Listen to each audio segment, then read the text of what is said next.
to the proper ritual or puja, and we will see the different meanings of all the mantras, and we all will learn about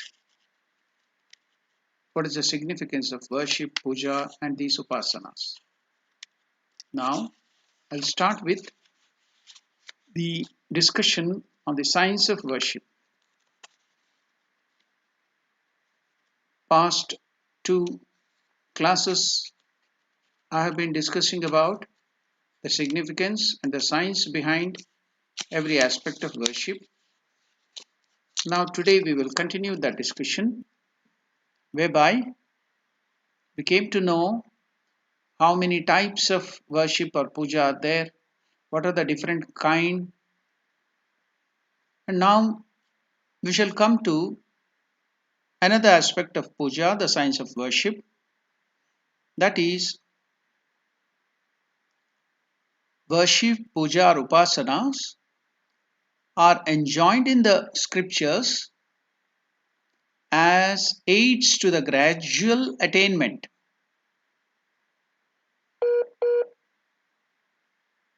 of this goal according to the differences in the qualification of the aspirants.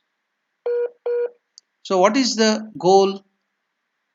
The goal is the knowledge or attainment of Brahman, that is the supreme goal. Now, men at the first stage of spiritual development have to make use of something external. And when the inner self becomes purified, they turn to more abstract conceptions.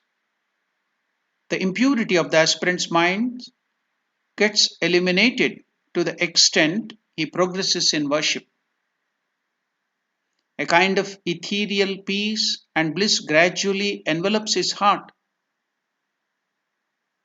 Then he gets established in truth and power.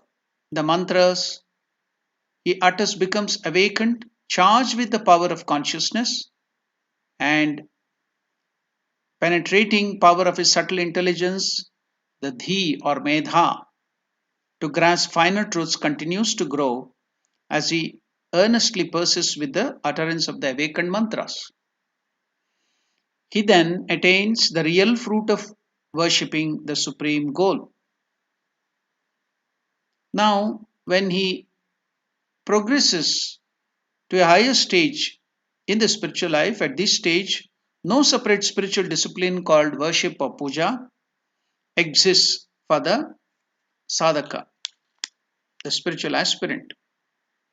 His whole life is then converted into an unceasing puja. Everything, every work, every small tidbit will be converted into worship. Whatever I do, O Lord, is nothing but your worship. This is what is known as spontaneous puja or worship, natural worship, sahaja puja.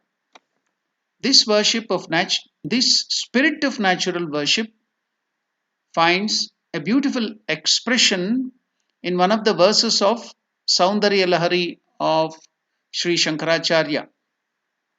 Do you remember it? Japo jalpaha shilpam sakalamapi mudra virachanam gatihi pradakshinyam भ्रमणम ashanadyahuta vidihi. So this part of the verse of the Saundarya Lahari by the great Acharya Shankara, meaning is, O Mother of the universe, may my prattle be the japa, my babbling, my talking, my chit-chatting. So may my prattle be a japa of your name. The movements of my hand, etc., be the mudras. I'm going to explain to you what are the mudras afterwards when that particular thing comes. Finger poses used in our puja. Then my wanderings be your circumambulation, pradakshina. My eating be oblations offered for your sake. My lying down to sleep be prostration at your feet. Let my acceptance of all the pleasant things through my senses of sight, taste, smell, touch, etc. be with the awareness of surrender unto you, who are the embodiment of consciousness. Let all my doing be thus acts of unceasing worship. This is the essence of that verse of Shankaracharya in the Saundarya Lahari. Then we also find the great devotee of Divine Mother of Bengal, Rama Prasad, a great mystic of Bengal, has composed a song expressive of the same idea. Know you are prostrating to the mother when you lie down to sleep, and that sleep is nothing but meditation on the mother. When you eat, think you are pouring oblation for the mother's sake. So, like that, everything can be converted. Now, since I am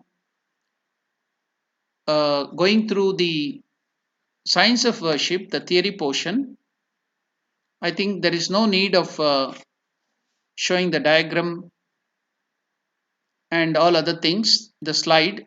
Whenever the ritual portion comes, then only we can show the diagrams and the mandala and other things. Now there is no necessity of showing the mandala. The mandala is being shown on the screen because I am now still in the discussion on that science of worship.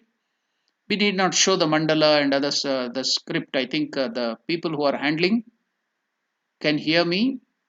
You need not show the picture now. The picture can be shown only when I come to the ritual portion. Now that is not there. There is no need of showing that Samanya, Arghya, Mandala and other things. We need not show that now. You can take it off. Whenever we need it, you can again show it. Now, as Ramaprasad, the great mystic of Bengal, he tells, when you eat, think you are pouring oblation for the mother's sake. All the sounds you listen to are but the mantras of the Divine Mother. For Mother Kali, the embodiment of Shabda Brahman, reveals herself through every possible utterance of any sound. Ramaprasad cries out in sheer joy. Mother verily resides in every particle of the universe. When you roam around the city, think that you are circumambulating Mother Shama, that is Kali. So now we can see how through these poetries written by the great Acharya Shankara and the great saint Ramaprasad, how every activity of ours can be converted into worship of the Lord. Worship then has two aspects, external and internal. And a complete puja should comprise both these aspects. That is what the scriptures say. Mental worship must accompany every act of external worship. A general idea about mental worship can be had from the instructions given in the Mahanirvana Tantra. On the internal worship of Adya Kali, the primordial power worshipped as the Divine Mother. Offer the heart lotus as a seed for the Divine Mother. This is the Manasa Puja. How do you do Manasa Puja? So offer the heart lotus as the seed for the Divine Mother, the nectar originating from the Sahasrara in the head as the water for washing her feet. And for Arghya, offer your mind. Offer the same nectar for her bathing, Snaniyam, and for drinking the water for drinking, Paniyam, offer that same thing. Offer the Akasha Tattva, the principle of ether, as a cloth to the Divine Mother, and the Gandha Tattva, the principle of earth, as the sandal paste. Imagine the Chitta mind stuff to be the flower offered to the Devi, and Prana, the vital energy, as the incense. Think of Tejas, the principle of the fire, as the light waved before the mother, and the ocean of nectar as Naivedya, the food offering. The Anahata the unstruck mystic sound heard by yogis in deep meditation, is the bell rung during worship. And the Vayu Tattva, the principle of air, is the chamara used for fanning the mother. All the actions of the senses and the restlessness of the mind are the dances performed to please the deity. The varieties of flowers, as mentioned below, should be offered to the mother for attaining one's cherished object. Offer the offer the following 10 flowers, that is, lack of ignorance, lack of pride, detachment, non bragging, absence of delusion, absence of arrogance, lack of hatred, unagitated composure, lack of envy, absence of greed. Apart from these are five more flowers: the supreme flower of ahimsa, non-violence, and the flower of sense control, compassion, forbearance, and knowledge. These 15 flowers of divine virtue should be used to the worship of Devi. So, this is how we should do the Manasa Puja without any external thing. So, puja is a complete combination of both these, that is the external worship and internal worship. Both are important. Worship is bound to yield its desired fruit, but if the worshipper suffers from any physical deformity, or if the worship is performed with faith, without faith, and the meticulous observance of all the injunctions, then all the results of the worship cannot be obtained. Sometimes even contrary result may occur. Thus, the accessories needed for a particular worship must be collected with great care. Though this might involve great effort, one should try to bring together all those causes whose combination produces the particular result.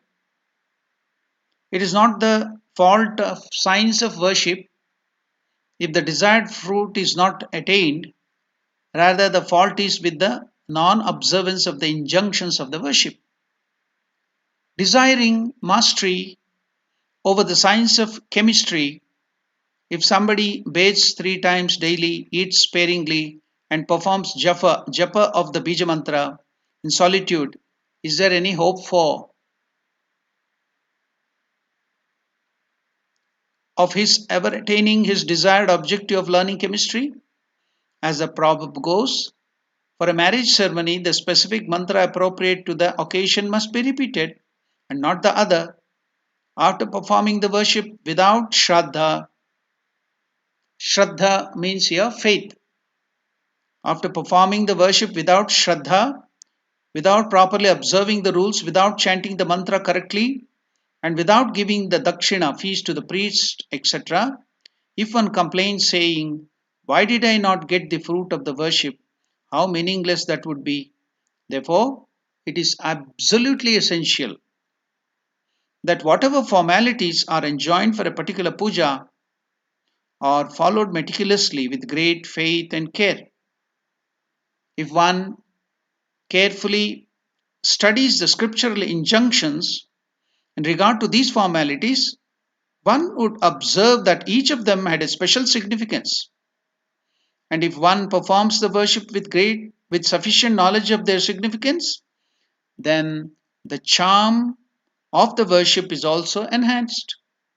It is said in the scriptures, the knowledge of significance of an act is a part of its performance.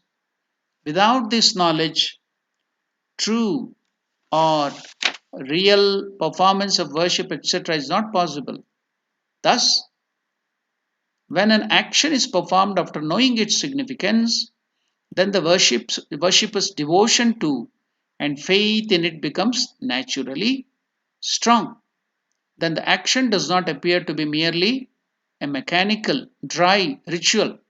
On the other hand, one gets the firm conviction that it is the support of one's success in spiritual life.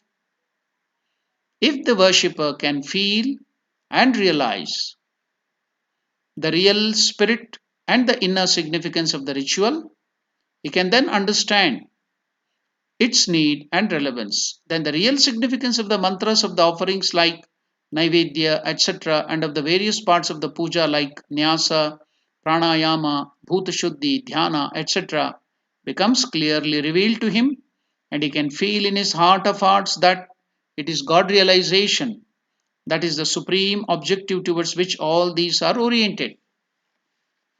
Now, for today, we will stop discussing about the science of worship, and now we will go to the proper rituals in the worship.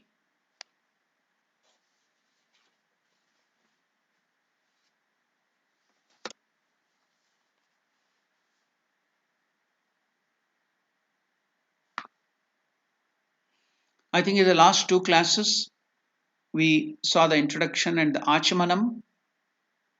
Then in the last class we were discussing about samanya arghya. I gave you the explanation of what is arghya, the general meaning of what is arghya in the last class, and also I told you the mantra, the meaning of the mantra of the achamana.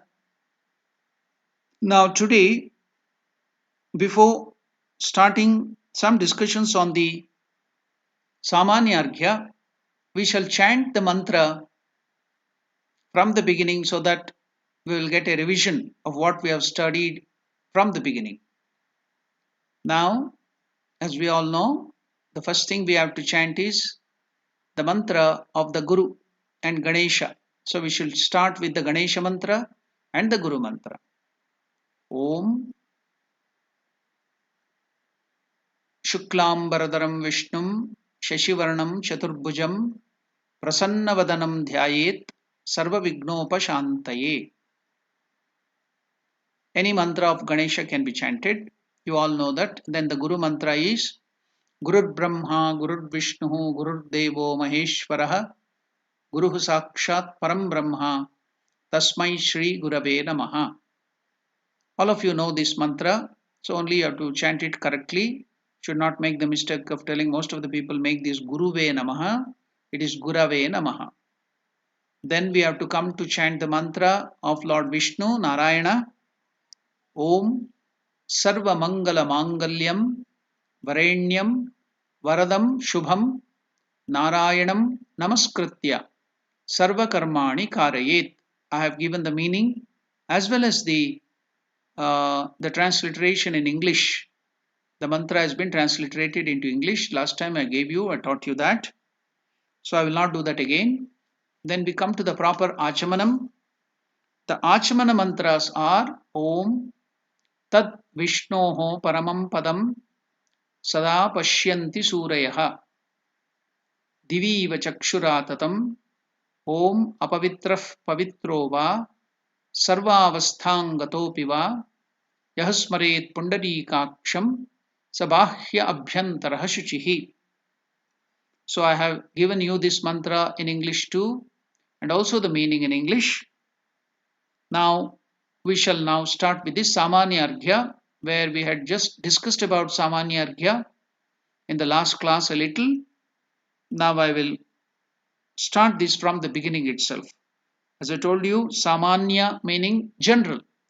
Arghya, I gave you the meaning. Again, I will tell you what is Arghya generally. Arghya means, the general meaning I am telling, venerable, deserving, respectful offering is called Arghya. A respectful offering or oblation to a god or venerable person is called Arghya. Here, generally the water only is given. Sometimes many other things also can be given in offering, like in a drona or a pot. It is a part of Madhuparka ceremony where honey is also given, a kind of honey. Now, what is the meaning of arghya here in the science of worship or worship as we do in Ramakrishna Mat? Now, in this process of Samanya Arghya, the general Arghya, this is to purify the water to be used in the puja. We give Arghya, the water of Arghya offering to different gods, deities and other things.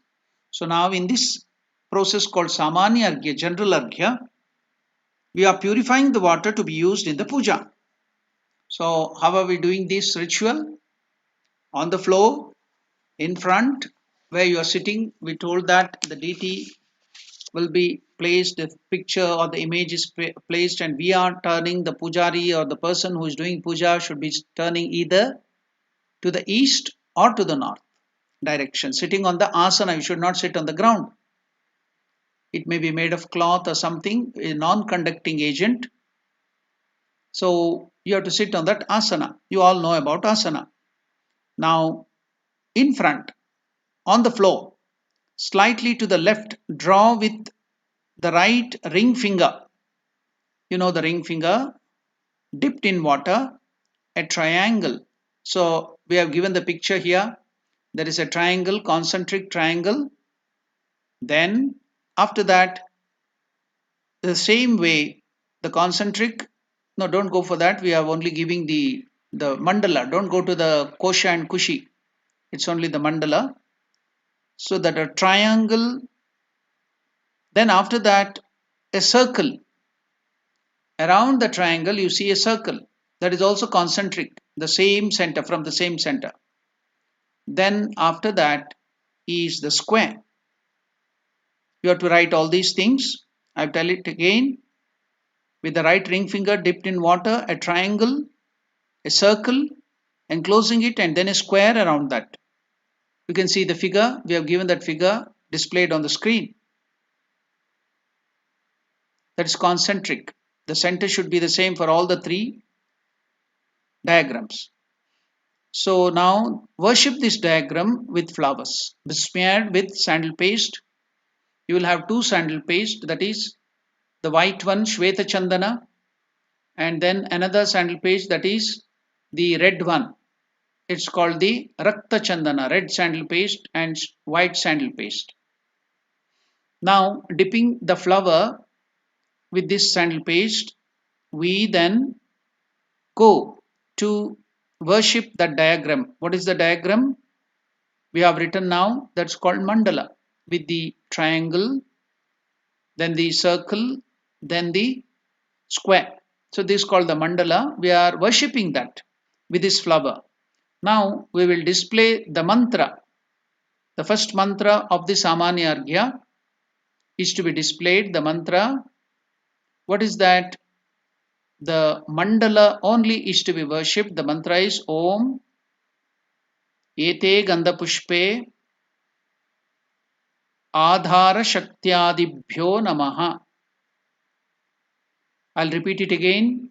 We have to worship the diagram with the mantra Om. It is written there in English. You can copy it down. Now I need not tell the spelling of the mantra and other thing in English. The mantra has been displayed on the screen in English. Om Ete Gandha Pushpe Adhara Shaktyadibhyo Namaha. Only you have to concentrate on the pronunciation of the mantra. Om Ete means this, Gandha and Pushpa. Gandha Pushpe, the Pushpa which is dipped in the Gandha, that is the red sandal paste and the white sandal paste. Adhara Shaktyadibhyo Namaha. We are offering to the Adhara Shaktis, the forces of the Adhara, the support which is supporting us, the ground, the Adhara. And they are many in number. So you cannot give, because this is a very simple Dashopachar Puja or Panchopachar Puja with the 10 offering. When we are doing in detail on special days only, we worship all the deities by their name and give them one flower dipped with sandal paste to each deity. But now in the ordinary sense, We are giving just one flower besmeared with sandal paste and two sandal paste, telling that it is offered to all the Adhara Shaktis. So Adhara Shakti Adibhyo Namaha. Just like if you have 15 people or many people there, you cannot tell all the name. You'll just tell the name of the leader and you tell and all of them. Ram and all of them. Like that, here the mantra meaning Adhara Shakti Adibhyo Namaha. We offer this flower besmeared with sandal paste to the deities, Adhara Shaktis, the forces of Adhara, the support. Namaha is oblations, the Namaskara. I'm offering that. Now, one more thing which we have to understand is why do we dip this flower or anything with sandal paste? What is the indication? What's the significance behind that? So you know that sandal paste, the white sandal paste has a lot of good fragrance and it sticks to the flower. It has good, very good fragrance. Then the red sandal paste, Rakta Chandana, it doesn't have good fragrance, so it is a normal fragrance, but it has a lot of medicinal properties. So we dip that sandal paste. It is indicative of, it is the significance that when we dip it with flower, that means sandal paste is indicative of devotion, bhakti. I offer this flower with devotion. So dipping that in sandal paste or besmearing that with sandal paste is that I'm telling, I'm reminding myself again and again that I have to do that with devotion. Everything you have to offer with devotion. Without, that's why everything which you offer, you touch it with sandal paste, all the flowers and everything, because that is signifying that you are giving that with devotion. Without devotion, the Lord may not accept those things. He doesn't need all those things. Everything in this world belongs to the Lord. What does He want from you? He needs only devotion. That's why in Bhagavad Gita, you might have heard about that verse. Phalam patram pushpam toyam yo me bhaktya prayachati. You may give flowers, you may give leaves, you may give fruit, you may give just water. But whatever you give, any simple thing or anything for that sake you offer to the Lord, to me, Lord Krishna tells in Bhagavad Gita, I accept that when you give it, yo me bhaktya prayachati. When you give that with devotion, I accept that whatever you give. So the Lord wants your devotion, not the show off. So whatever you may give, fruit, water, or leaf like tulsi or bilva, flowers, anything, the important thing is devotion. To show you, to remind you always that everything is to be given with devotion. We dip that with sandal paste. So sandal paste dipping, the besmearing of sandal paste is to show you indicative that you are giving every object with devotion, bhakti. Okay. Now I think you have noted the pronunciation of the mantra, and the mantra is also copied. We have the first mantra was given on the screen. Om ete gandhapushpe adhara shakti adibhyo namaha. Then wash the kosha. So you can see the diagram of the copper vessels, two vessels, and we have given the names also, named it.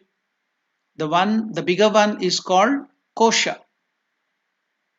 Then the smaller instrument, it's just like a spoon to offer water and other things are here. That's called koshika or kushi. Short form is kushi or koshika. Then that one, the bigger one is kosha. So now you have got two names. Kosha, the bigger one, bigger vessel. I've shown the photo, the copper vessel for containing the water, to keep the water which we are going to offer to the Lord.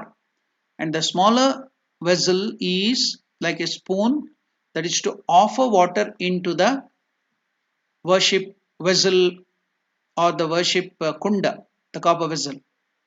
So that's why now today you have studied in this Samanyargya two names, the copper vessels. You can see that puja article there, kosha and koshika or kushi.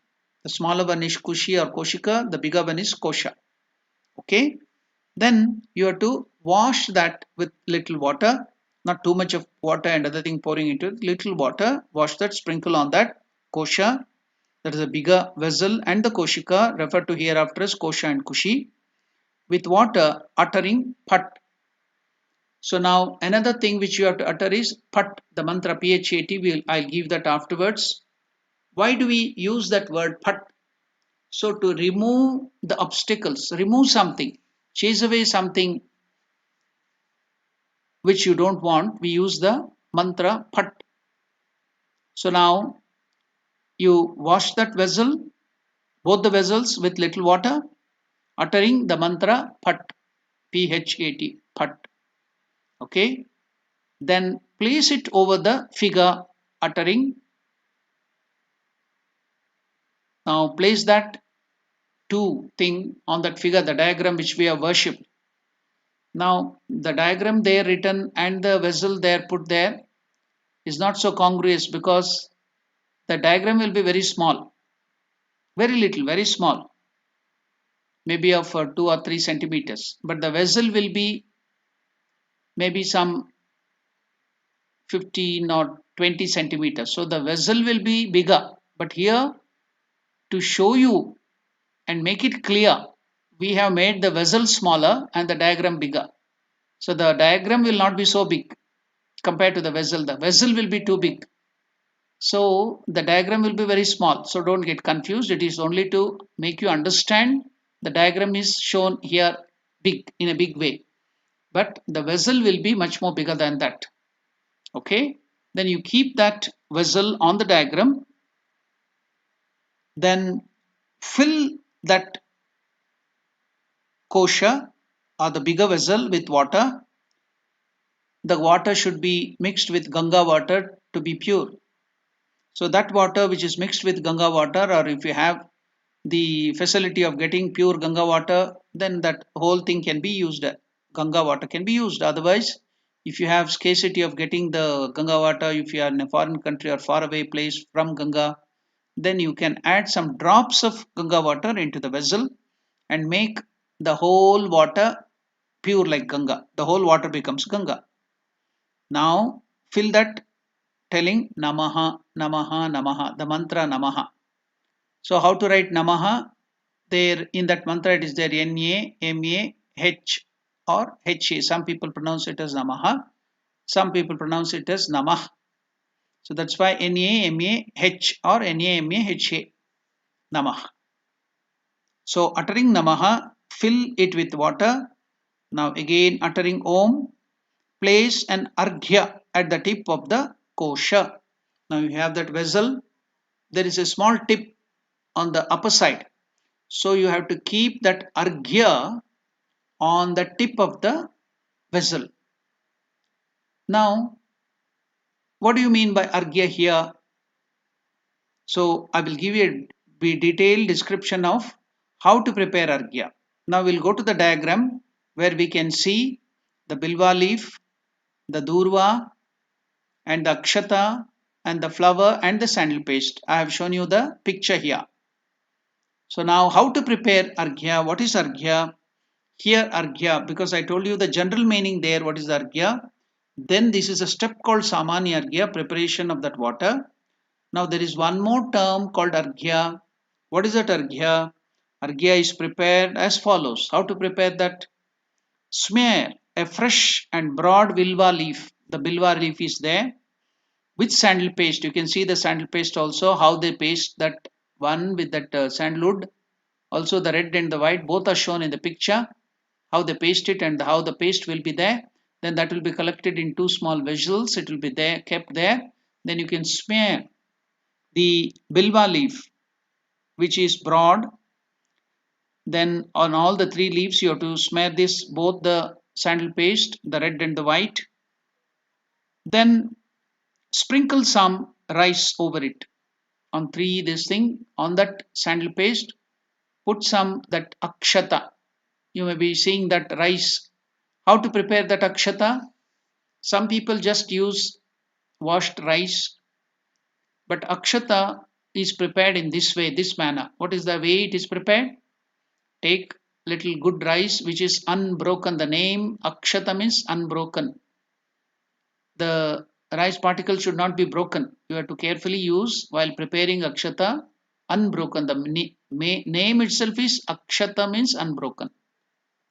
Kshata means broken. Akshata means unbroken. So that rice, good one, very good quality of rice, you have to take with this unbroken rice. Then you have to add very little ghee. If you don't have ghee, then you can add very little oil. Any oil like coconut oil or groundnut oil or mustard oil or anything, good oil. But generally ghee is used, clarified butter. But that should be applied very minutely, very little. Then just to make it, smear it with that oil ghee, something that like that. Then after that you add turmeric, haldi, turmeric, the powder, and mix that. Then it becomes akshata like this, yellow colored. Some people add kumkum, the sindhur or vermilion, instead of turmeric, and they mix it. So that becomes a little reddish in color. That is also called akshata. But generally we add turmeric and make this golden in color. Okay. Then sprinkle or keep some that akshata on each leaf, little, not too much, so that it will spill over. Then upon that, what is to be done after putting this akshata, that is rice, over it, place one if possible or three durva grass. See, the grass is shown there, the picture with the man holding it. That is the durva grass. It will have that three, that foliate or something just like bilva. The durva grass will be there. You know that it is favorite of Ganesha. We offer that to Ganesha too. So durva grass is collected carefully and washed. It should be collected from such a place where people do not stamp it. It should be from a place where nobody will keep their legs or shoes on it. It should be clean. There should be no dirt or something. You have to wash it nicely. Then bring that. It has high medicinal. Why all these things are used? No, you know that in Vedas there is one Durva Sukta itself. On that Durva, the mantra on Durva itself, the grass, the special grass. All grass cannot be the Durva grass. That's why I have shown you the diagram. What is that Durva grass? There are so many varieties of grass. So all the grasses cannot be used. The running Durva grass or there are 2-3 varieties of grass which can be used for puja. That is called Durva grass. Now even bamboo is also a what you call grass family plant. So you can't use a bamboo because it's a grass. But this Durva grass is a particular type of grass. It has high medicinal value in it, and that is used for that. So whenever the chance comes, I will tell the story of why Ganesha's favorite. Why to when the chance comes, I can tell you now itself. Now you know that once Ganesha went to war with one demon. His name was Analasura, the demon of fire. So nobody could destroy him or kill him.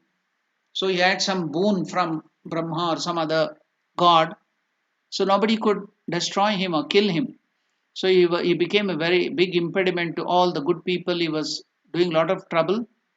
Now, when nobody could conquer him or kill him, Ganesha went to war with him to stop him.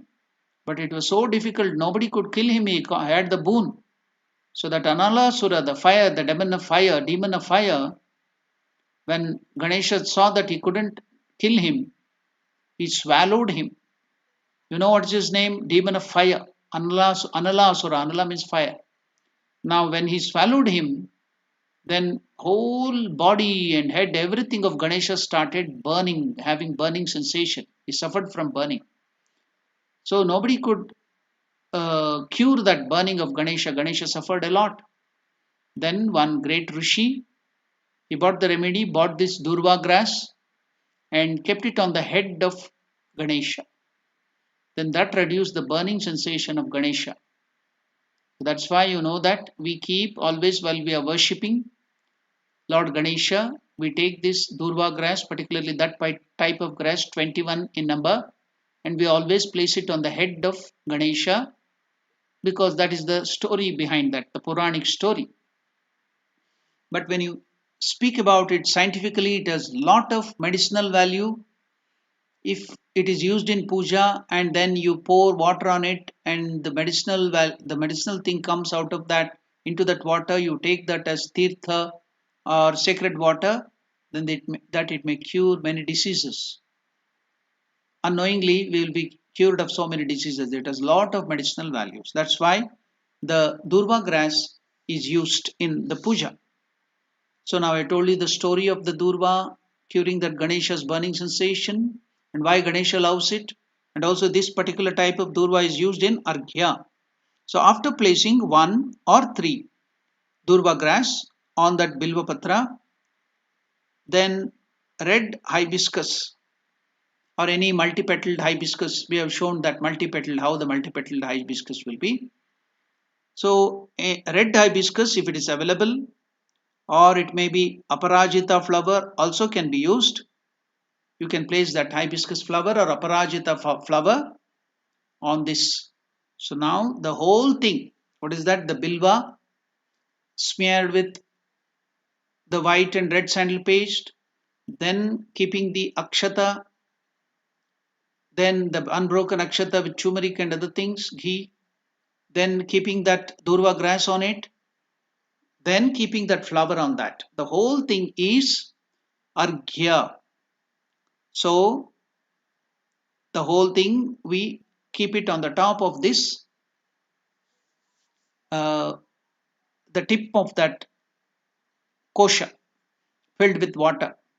Now I should also tell you what is the significance of this arghya, preparing this arghya in this fashion. What is this arghya? Now the bilva patra is indicative of your gnana, the buddhi or intelligence. Bilva patra. It looks like the three eye of Lord Shiva. The third eye of Lord Shiva is the gnana chakshu, gnana, knowledge or intelligence. Then upon that we put the sandal paste. As I told you in the beginning, sandal paste is indicative of devotion, bhakti, emotion and devotion. So knowledge, that is your intelligence. Then you are putting your devotion, which is another aspect of your mind. Then upon that we put the akshata. What is akshata indicative of? Kshata means broken. Akshata means unbroken. What is the broken thing which is finite? Khanda. This world or this universe, this creation is khanda. It is not infinite. But what is the infinite? The Lord, Parabrahma, Paramatman, Atmaswarupa is the infinite thing. So it is indicative akshata, kshata. Kshata means broken. Akshata means unbroken. Unbroken means akhanda satchid ananda, the Lord. It is indicative of the Parabrahma Swarupa. Then we keep the durva. Durva grass was also is indicative of it was placed in amrita. When amrita was bought, the nectar after the churning of the ocean, before it was distributed to the devas, that was kept on the, what do you call, the durva grass. So it is also the durva grass was holding the amrita. Then comes, after the durva grass, we have the flower. Flower is indicative of the chitta, mind stuff. So now you can see what is mind. Mind is made out of the mind stuff, the flower, then the intelligence, then the mind is made out of the ego or the atman. Altogether it composes your mind. So now the devotion and everything. So you offer before puja, we take arghya, this arghya, whole prepared arghya, and touching it to the head and the chest and the feet of the deity of whom you are worshipping, we keep that arghya at the feet of the Lord. So it is indicative before puja, while you are offering, that you are offering the whole mind to the Lord. So without you giving the whole mind to the worship, no worship is possible. So this keeping this whole thing is, it is indicative of your mind. You are offering the whole mind to puja. This indicative, the arghya is giving the indication of mind. So we have come to know what is arghya now in a different perspective. Then we have seen the diagram. Now we have come to the up to the process of keeping that kosha and kushi on the tip of that kosha. We have kept this arghya. Now what is the next process? We already filled the water telling namaha. Now the next thing is, after placing the arghya, uttering om. While we are keeping that arghya, you have to utter om. You all know that I need not give the spelling and chanting. Everybody knows om at the tip of the kosha. Now chant the following mantra, touching the water in the kosha with Ankusha Mudra. Now I have to show you Ankusha Mudra. Can the picture be moved to Ankusha Mudra? Yeah. Now you can see the picture displayed, the Ankusha Mudra. You have to shape your hand in this mudra. The tip of that hand should be kept in the water, touching the water in the kosha. Then you have to utter this mantra. But before that, you are seeing that picture, the mudra. I have to explain to you what is mudra, because now the new term has come in puja, mudra. So what is mudra? You should know. So I'm now going to explain what is mudra, the meaning of mudra. Okay, mudra or poses of the hands. So the different poses of the hand is called mudra. They are very much used in the dance Bharatanatyam too. A lot of mudras will be there. But here some are similar, but here for puja purpose it is a different thing. So now I am explaining about the mudra in the puja which we use for worship. So what is the meaning of mudras? Poses of the hand used in worship. So the detailed explanation of what is mudra is certain poses of hand, especially with the fingers, are pleasing to all the devatas, to the divine beings. They are very pleasing, and by means of which all the burdens of sins are destroyed. They are known as mudras. So I have given you the definition of mudra. Again, I will repeat it. If you want, you can write it down. Certain poses of the hands which are pleasing to all the devotees, to all the devatas, not devotees, it is devatas, the divine beings, and by means of which all the burdens of sins are destroyed, are known as mudras. So I've given you a beautiful meaning of what mudra is. It is pleasing to the devatas, gods, and by putting that mudra, showing that mudras, your burdens of sins are destroyed. Mudras are used during worship, japa, meditation, invoking of the deities, installing of the deity, offering of naivedyam, that is offering of the food to the god or water or anything. So mudras are used during this period in puja or worship. Doubtless each mudra has a definite significance which one may try to discover by careful and reverential thought. An attempt is made below to highlight briefly the significance of some of the important mudras. Now, the first mudra I'm going to explain, which I'm showing you here in the picture, is the Ankusha mudra. What is the meaning of Ankusha? The mudra's name, Ankusha, everything is given. You can copy it down and the picture is also there. What is the meaning of Ankusha? Ankusha means, the elephant is controlled by the person who is sitting on the elephant, the owner of the elephant, the Mahut. So he has one iron equipment or maybe any metal, sharp metal, that's called Ankusha, or the goad, which is used to control the elephant. So the goad, G-O-A-D, goad, or that Ankusha, which is used to control that big huge elephant with that small implement. That is called goad or ankusha. So here the mudra is called ankusha mudra. Now Ganesha, you can see in one hand you will be having ankusha and another hand you will be having pasha. Pasha ankushadhara. Ganesha's name you can see. So ankusha is that goad which is used to control the elephant. So now I will explain how to show this ankusha mudra. Folding the right palm as in a fist. Stretch only the middle finger. Now folding the forefinger, touch with it the nearer end of the middle joint of the middle finger. The picture is there. This is the pose. I am showing it again on the picture here in the camera, and also the picture is there. You can understand. So the middle finger is stretched forward, then the thumb is holding the other two fingers there, and the forefinger is also folded. That is the Ankusha Mudra. I will repeat it again. Folding the right palm as in a fist. Stretch only the middle finger. Now folding the forefinger. Touch with it the inner end of the middle joint of the middle finger. Okay. This is Ankusha Mudra. Now we will see by means of this mudra, which resembles as an Ankusha goad, the three worlds may be attracted.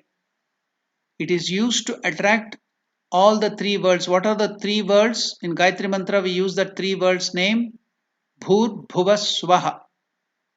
Bhur Bhuvaha Suvaha. Bhuloka, Bhuvarloka, Suvarloka. So Bhuloka means this one. Bhuvarloka means the Pitruloka, where the ancestors live. Swarloka, Swargaloka is the heavens, where the gods live. So what is the use of this mudra? By showing this mudra, the three worlds may be attracted. Okay, we have come to know what is mudra. We have studied the first mudra, the Ankusha mudra. Now we will go to the proper, that is Samanyargya. In that we are placing this Ankusha mudra into the water which is collected in the kosha, touching the tip of this hand into that water. Now what are we doing? We will invoke all the seven celestial rivers. The tirtha, the pilgrimage is created by that. Now touching the water in the kosha with the Ankusha mudra, we have to repeat this mantra. The mantra is given there. You can see the mantra given below that picture. You can write it down. It's in English, it's easy. I will repeat it. You can hear the pronunciation and also you can write it down. Om Gange Cha Yamune Chaiva Godavari Saraswati Narmade Sindhu Kaveri Jalesmin Sannidhim Kuru. I'll repeat it again. The mantra used for invoking all the seven rivers, the Sapta Nadi, into the water which is in the kosha.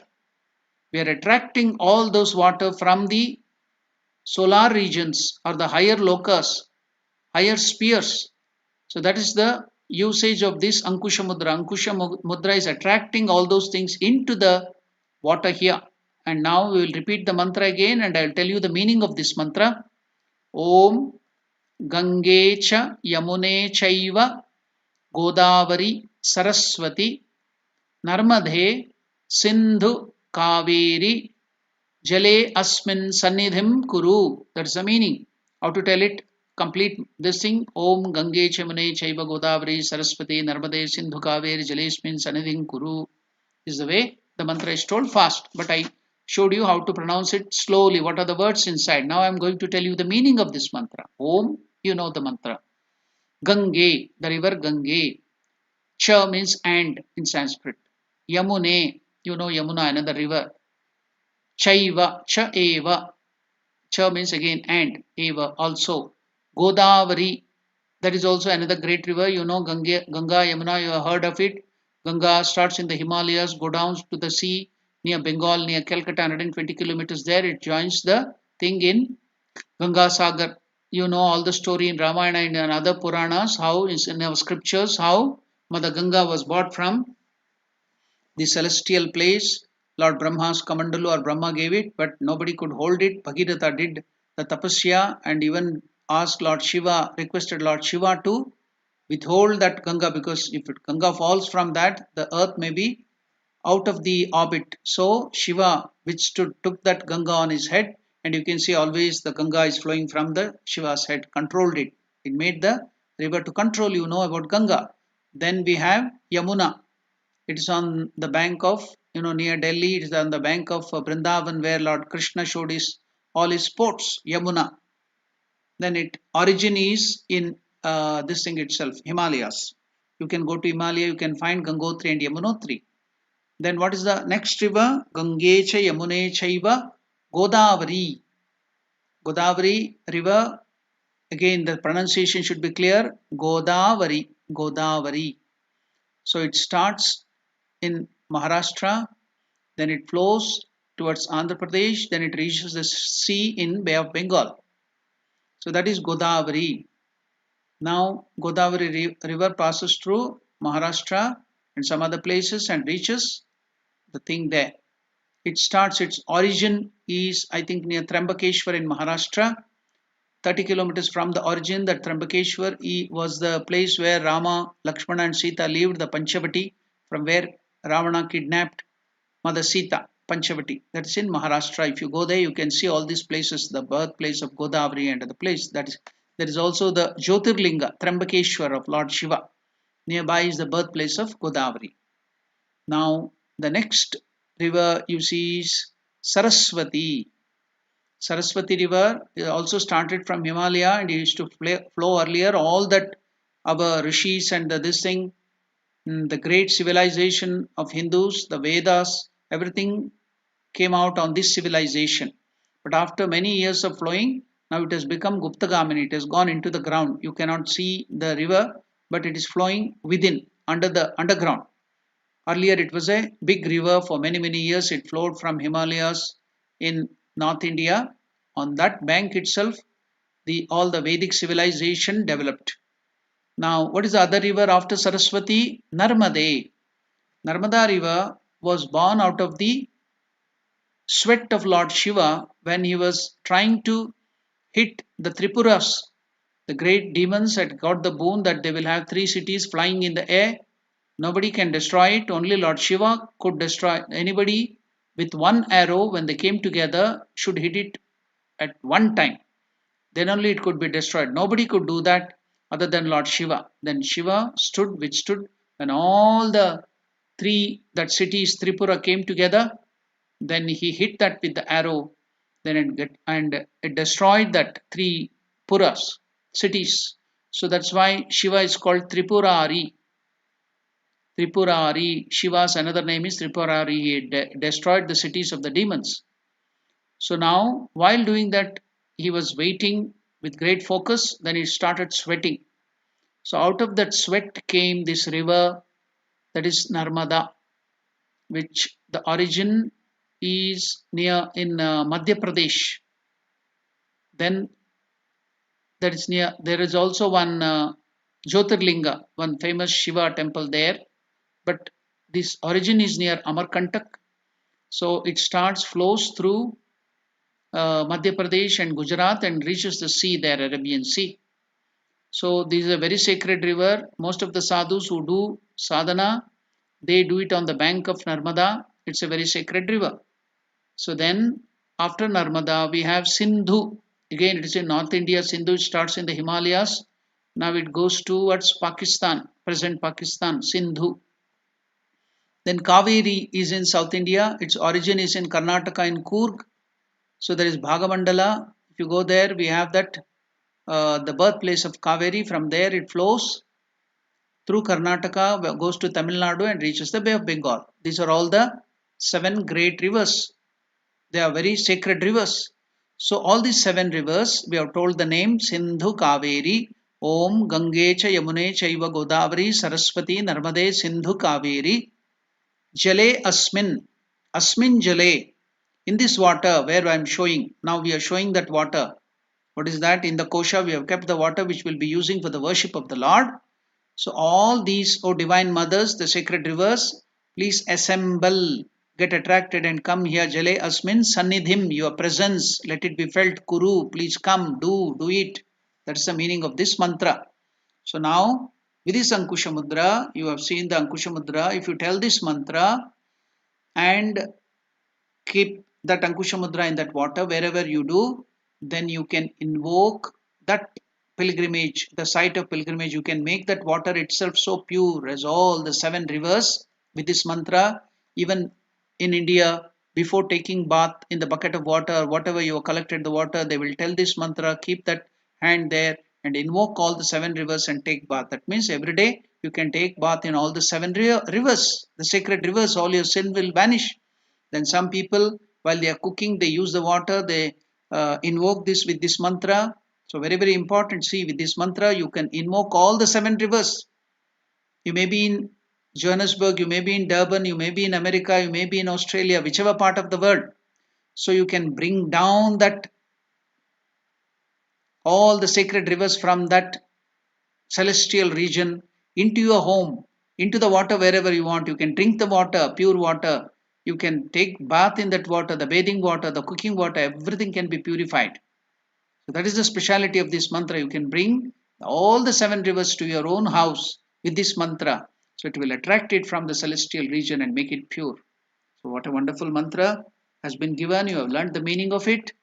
And we have almost come to the completion of this what do you call Samanyargya. Thereby, with this mantra, invoking the holy waters from the solar regions, we are invoking all these seven rivers from the solar region into the water which we want. Then putting a few fragrant flowers with sandal paste as well as some rice in water, show Avaguntana Mudra, saying home. We will discuss this in the next class because we have finished the time. So now the important aspect which you have to note, this mantra is very, very special. Om Gange cha Yamune chaiva Godavari Saraswati Narmade Sindhu Kaveri Jalesmin Sanidim Kuru. So when you tell the mantra and place that thing into any water, all the seven rivers will come there and bless your house. You can make your house as sacred, all that sacred rivers will assemble in your house. Then the drinking water, in the cooking water, in the bathing water, with this mantra. If you get this mantra by heart, whenever you are drinking water anywhere, if you go outside, if you want to make it sacred, tell this mantra and drink that water. So all the seven rivers will assemble there and make that pure. So you can purify, so you can, any place you can purify by telling this mantra. What a grand mantra, what a great idea of our rishis and munis. Just by telling the mantra and making our mind pure, any place can be purified, any water can be purified. So we can make use of it. Not only in the puja, in your house, when you're drinking water, when you're cooking water, everything can be transformed into divine thing, invoking divinity into that in the solar, from the solar orb, from the solar spheres. You can bring all those seven rivers and make that place, that water which you want to use, sacred. What a wonderful concept. Now we will end our puja class with the mantra, and we will meet again next Monday at the same time with more and more mantras, more and more rituals, and the significance and the science of worship. Until then, namaskars to all of you. ॐ प्रियतां पुण्डरीकाक्षः सर्वयज्ञेश्वरो हरिः तस्मिन् तुष्टे जगत्तुष्टं प्रीणिते प्रीणितं जगत् हरिः ॐ तत्सत् श्रीरामकृष्णार्पणमस्तु।